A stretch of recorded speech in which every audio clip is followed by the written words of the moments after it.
નમસ્કાર દર્શક મિત્રો, હું છું આપનો ચંપુભાઈ ગીડા અને આપણે ગુજરાત એક્સપ્લોરના સથવારે આજે આપણે અમરેલી જિલ્લાના ખાંભા તાલુકાના નાની ધારી ગીર ગામની અંદર આવ્યા છીએ અને અહીંયા આ ધરતી તો ગાંડી ગીરની ધરતી છે સિદ્ધુભાઈ. એટલા માટે જો કેવું હોય તો કે સતી સંતને હાવજ તણી ગાંડી જનેતા ગૈર છે ઈ ગૈરની આંબા જરીના જ્યાં ખડકતા નીર છે ખોરડ ધરામાં પ્રગટી આપો પ્રગટ ગીગડો પીર છે. ઈ ગીગા બાપુની પરંપરામાં નાની ધારીના નેહની માલિપા એટલે કે નાની ધારીના નેહમાં બેઠી છોતું બાઈ પરચા અપરંપાર જગમાં જાલુમાના આવ્યા. જાગતી જોત એટલે કે જાલુમાના આજે આપણે દર્શન કરવાના છે અને એમનો ઇતિહાસ એમની વાતું અમને એમના પરસા આપણે જાણશું. તો અમારી સાથે બન્યા રહેજો. જય માતાજી.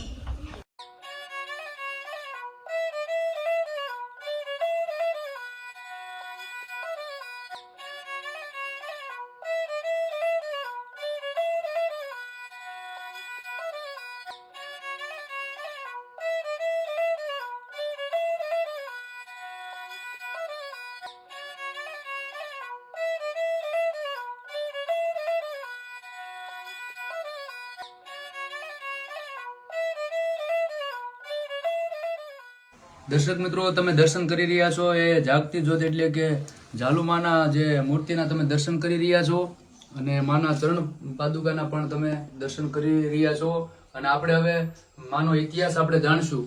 નરેશભાઈ વાળાની પાસેથી આપણે માનો ઇતિહાસ જાણશું. તો દર્શક મિત્રો, તમે જોઈ રહ્યા છો એ જાગતી જ્યોત એટલે કે જાલુમાનું આ જે અંગવસ્ત્ર છે, બહુ જૂનું અંગવસ્ત્ર છે. માતાજી જે ધારણ કરતા જાલુમાં એમનું આ અંગવસ્ત્ર છે, તમે જોઈ શકો છો. આ તો કાઠિયાવાડની ધરતી છે કે સતી સંત ને હાવજ તણી ગાંડી જનેતા ગીર છે. આપણે આગળ દોહો બોલ્યા ઈ જે કે કેમ કે ગાંડી ગીરની મારી પાસે સતી સંત અને આ હાવજની ધરતી છે. ન હોય તો નભેરની પૃથ્વી પાવરરા આમાં કોકો કાનાણા ઓલો ભાકે અમીરિયા. અને જાલુમાના તો એટલા પરસા કે આ તમે જોઈ શકો છો આ ફોટા કે જે માણસોને દીકરા પણ એટલા દીધેલા માતાજી અને એમની માનતાઓ જે હોય માતાજી એમની મનોકામના જાલુમાં પૂરી કરે છે. તો મિત્રો, હવે આપણે નરેશભાઈ વાળા છે અને આમ તો જાલુમાના પરિવારમાંથી અમારે નરેશભાઈ વાળા છે. તો આપણે એનો જે ઇતિહાસ છે જાલુમાનો એ આપણે નરેશભાઈ પાસેથી સાંભળીએ.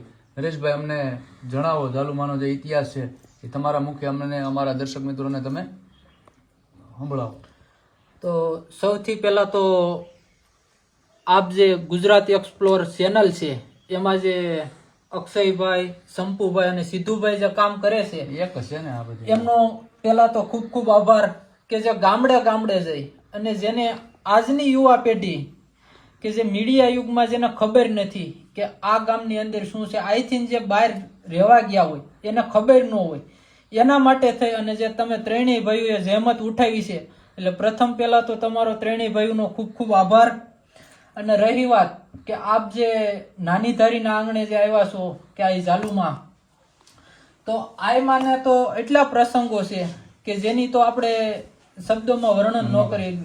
પણ જે આપણે જે સ્થાન ઉપર બેઠા છીએ એ આ જાલુમાં, જે પોતે સ્વભાવમાં શાંત હતા અને જેનું જીવન કહેવાય કે સંત જેવું જીવન હતું અને જેની ગુરુગાદી એટલે ગુરુદ્વારો આપા ગીગા જે સતાધાર ગેબીનાથની જે પરંપરા છે એ પરંપરા માયલી એટલે કે જાગતી જ્યોત આ જાલુમાં છે.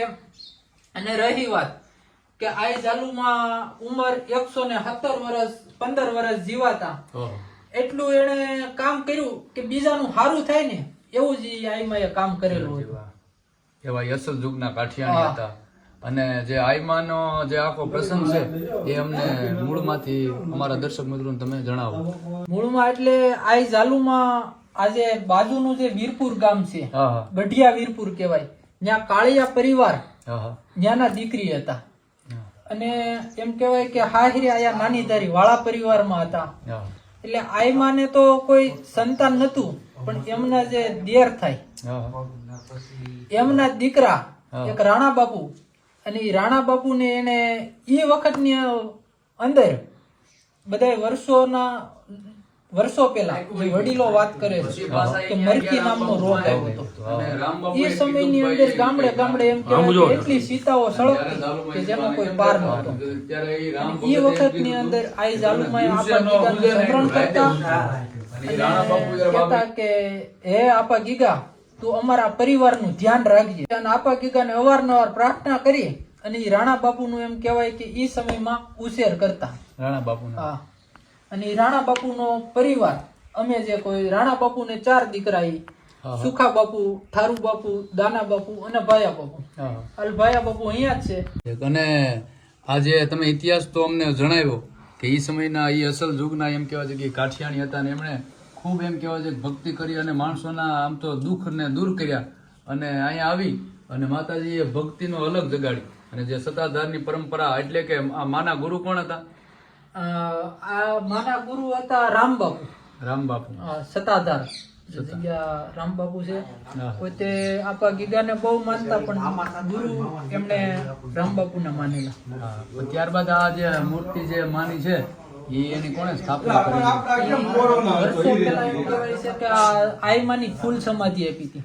જ્યારે આજથી 53-54 વર્ષ પહેલા, અંદાજે 53-54 વર્ષ પહેલા આઈમાં જયારે દેવ થયા, દુનિયા છોડી દીધી, ત્યારે આઈમાની આ જગ્યા ઉપર ફૂલ સમાધિ આપી માનો ઇતિહાસ. અને ત્યારે તો એટલું બધું નહીં, ત્યારે એક નાનું મંદિર હતું. પછી સમય જતા એક આ ડેરી બનાવી. પણ એમ કહેવાય છે કે આ ઝાલુમાં છે ને, આયા નાની ધારીની બાજુમાં એક નાના વિસાવદર ગામ છે. ત્યાંના એક પટેલ પરિવાર છે. એમના જે હતા ને એ ઝાલુમાને બહુ માનતા.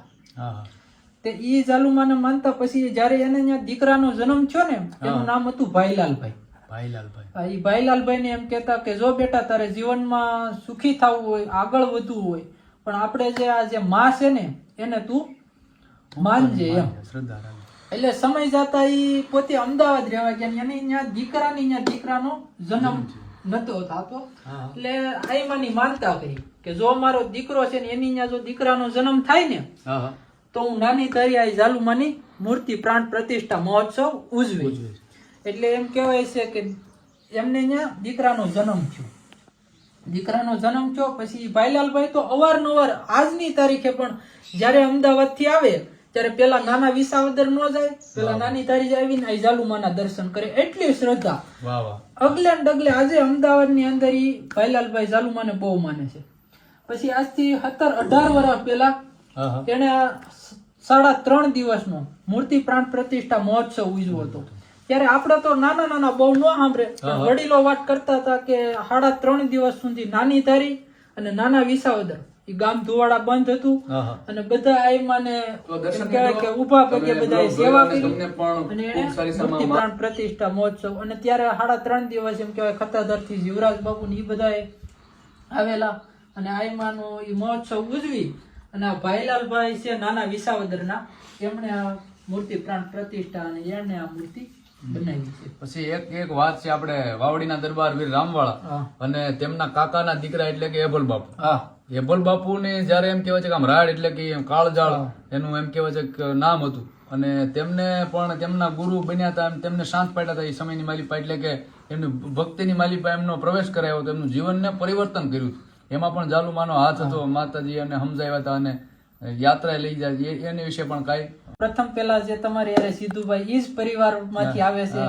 એટલે ઈ જે એભલ બાપુ હતા એમનું જીવન એક તોફાની યુવા અવસ્થા હતી, એટલે તોફાની જીવન હતું ને. એટલે આ ઝાલુમાએ ના બેન ના દીકરા થતા, હગા બેન ના દીકરા. ઝાલુમા ના હગા બેન ના દીકરા ઈ વાવડી એભલ બાપુ થતા. એટલે એમના એભલ બાપુ ના બાઈ આવીને વાત કરી ઝાલુમાને કે મારો દીકરો એભલ તોફાની બહુ છે. ઝાલુમાએ કીધું હું એને આવીને સમજાવી દે. પછી વાવડી જાય અને એભલ બાપુ ને સમજાવ્યા. પોતે જાત્રાએ લઈ ગયા. પણ એમ કહેવાય છે કે જાત્રાએ ગયા ને એટલે એક પલમાં જેનું જીવનનું પરિવર્તન થઈ ગયું હતું. પોતાને જે આ જે અભિમાન ને જે કઈ હતું ને એ ત્યાં જાત્રાએ ખંખેરી અને જેને ભક્તિમય જીવન જીવવાનું શરૂ કર્યું હતું.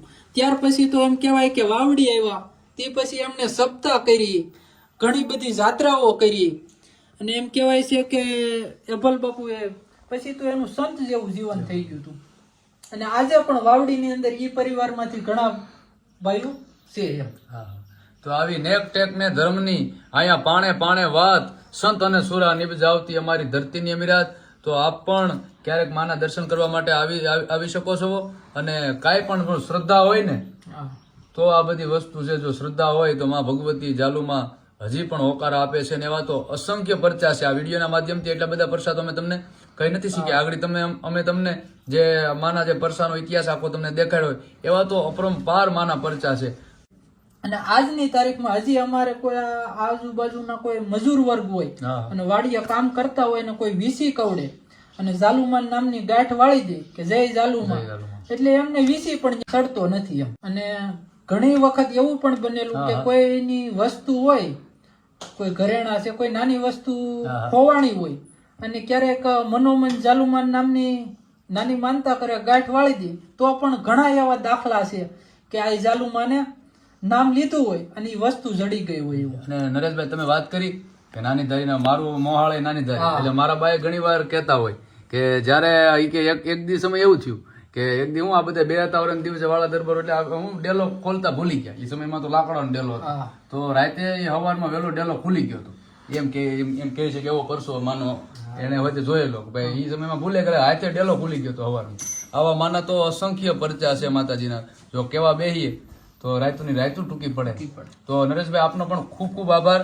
અને આપ પણ ખૂબ સરસ પેલા લોક સાહિત્યના અંદર તમે ખૂબ લોક સાહિત્ય અમારી યારે કર્યું નરેશભાઈ, પણ હવે શું કહેવાય છે કે ધીમે ધીમે કામે ચડી ગયા છે. આમ ખેતી કામ કરે છે નરેશભાઈ અને મારા બાળપણના મિત્ર છે નરેશભાઈ. તો દર્શક મિત્રો, તમે એવા કાઠિયાણી એટલે કે જાગતી જ્યોત આયમાં શ્રી ઝાલુમાના તમે દર્શન કર્યા અને તેમના જે પ્રસાદીનું તેમનું જે અંગવસ્ત્ર છે તેમના તમે દર્શન કર્યા અને તેમની વાતો પણ નરેશભાઈ ખૂબ સરસ તેમનો ઇતિહાસ છે એ તમને અમે જણાવ્યો.